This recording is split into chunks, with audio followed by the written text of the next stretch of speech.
Bak o mən idim ay qaqaş, o mən idim. Bak o mən idim ay qaqaş, o mən idim.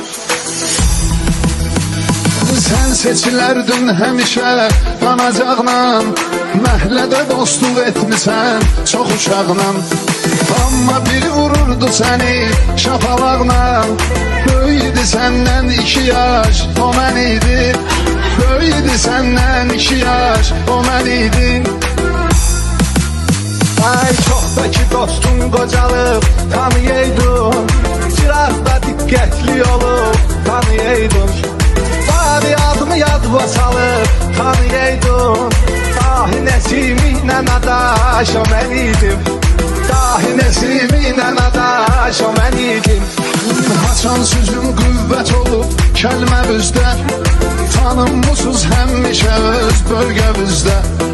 Yadındadırmı bir nəfər məhləvizdə, gecə salırdı dava dalaş, o mən idim.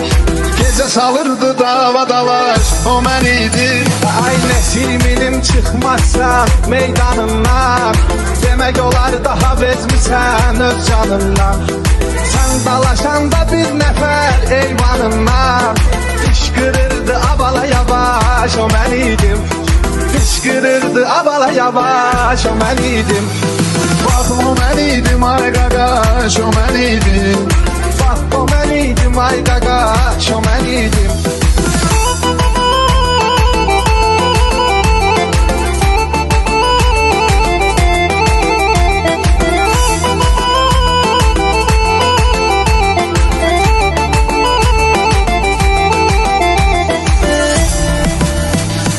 Tanımadım bu saçımdaki beni görecek, mən səsi razı tanıdım səni görəcək. Sən də deyirdin çoxu tək məni görəcək, məni işə götürəydi bu kaş, o mən idim. Məni işə götürəydi bu kaş, o mən idim. Ay sən özünü müdür kimi göstərirdin, giriş dalıcan on adam göndərirdin. Düzdür işçinin maaşın sən verirdin, özvə kim verirdi maaş, o mən idim. Özvə kim verirdi maaş, o mən idim.